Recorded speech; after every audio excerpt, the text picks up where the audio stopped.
Welcome to Still Mind Suttas.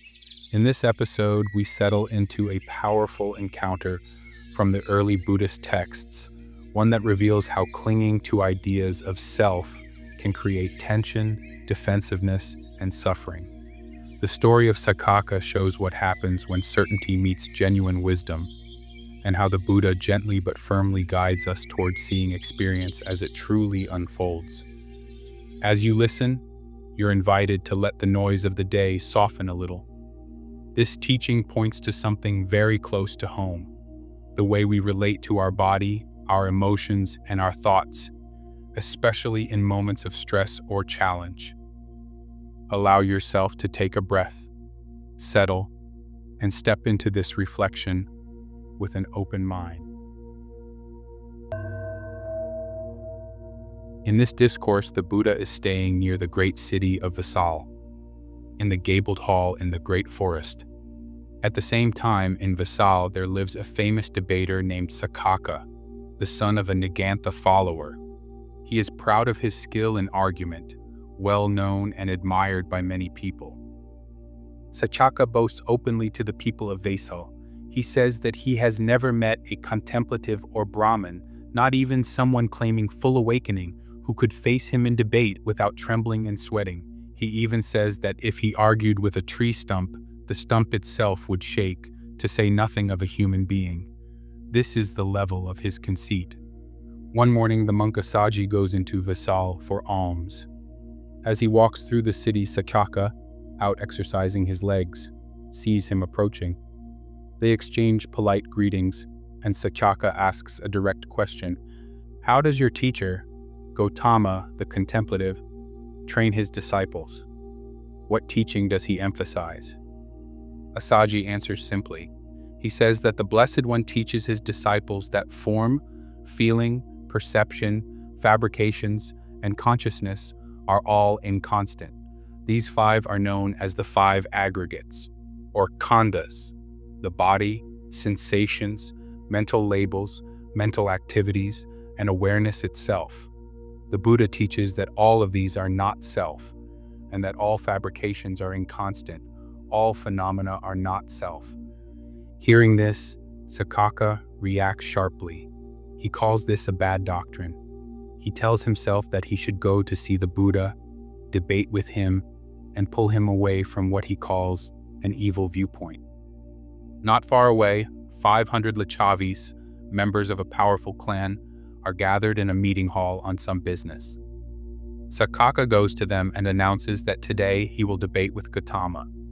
He brags that if the Buddha takes the same position that Assaji has described, he will drag him back and forth, statement by statement, like a strong man dragging a long-haired ram, or like a rough worker shaking and pounding a strainer in water. He even compares himself to a powerful elephant playing in a pond, saying he will play with Gautama in the same way. The Lichavis respond in different ways. Some think Saccaka will defeat the Buddha. Others think the Buddha will defeat Saccaka.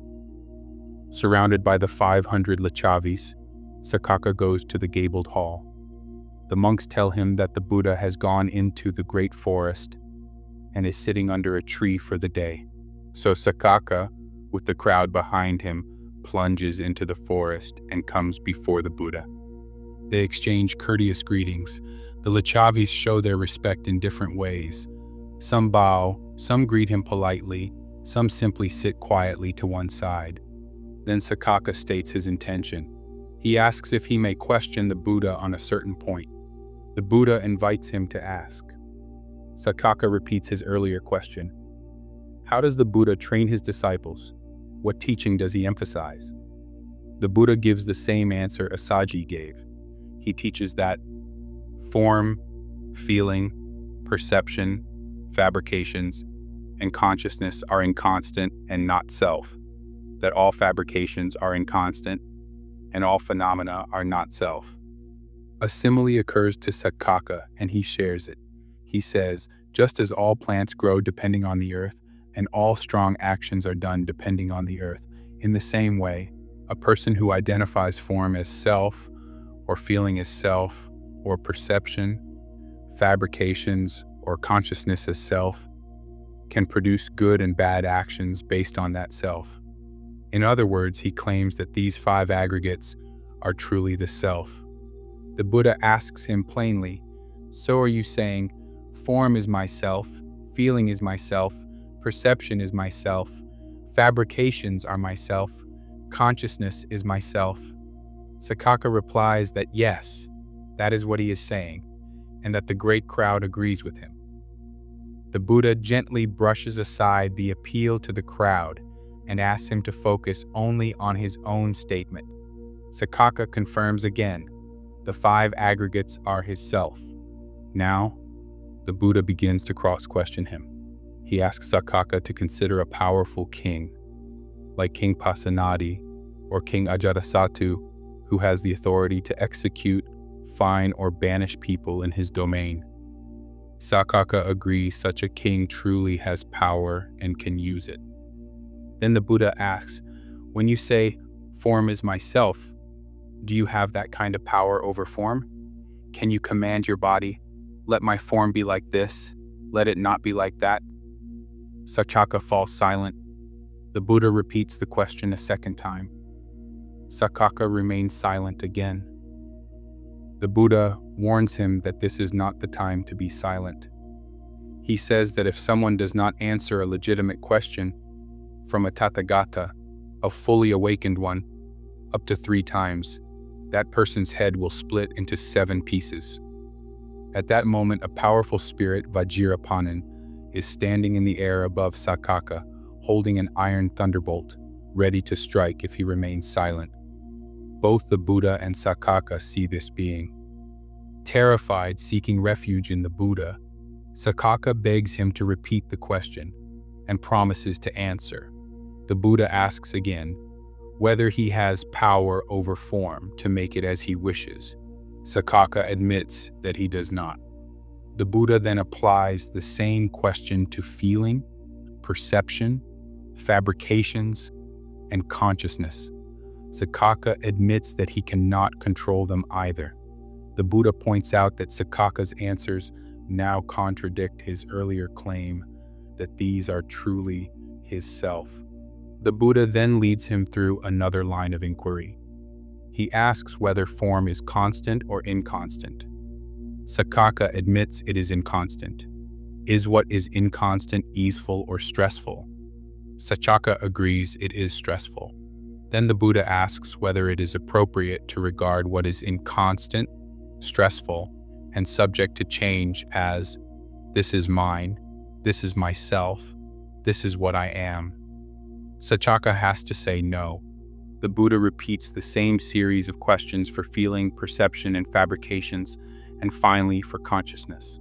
For each, Saccaka acknowledges they are inconstant and therefore stressful, and not fitting to be regarded as mine or self or what I am.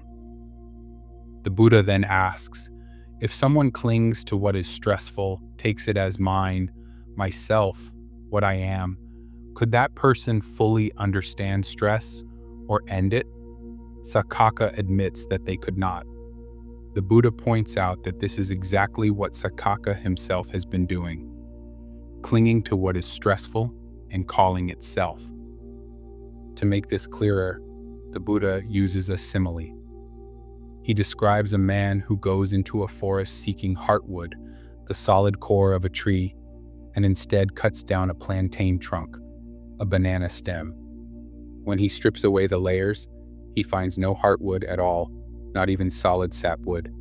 In the same way, when the Buddha questions Saccaka about his view, he finds it empty and without substance, like the hollow plantain trunk. At this point, Saccaka, who had boasted that others would tremble and sweat in front of him, is himself sweating, while the Buddha remains calm. The Buddha even reveals his golden-colored body to show that he is completely at ease. Saccaka sits there, silent and ashamed. One of the Lichavis, named Dumukha, offers a simile of his own. He compares Saccaka to a crab pulled from a pond and placed on the ground, surrounded by children who break off each of its legs as it tries to move. In the same way, he says, every move of Saccaka's argument has been cut off by the Buddha.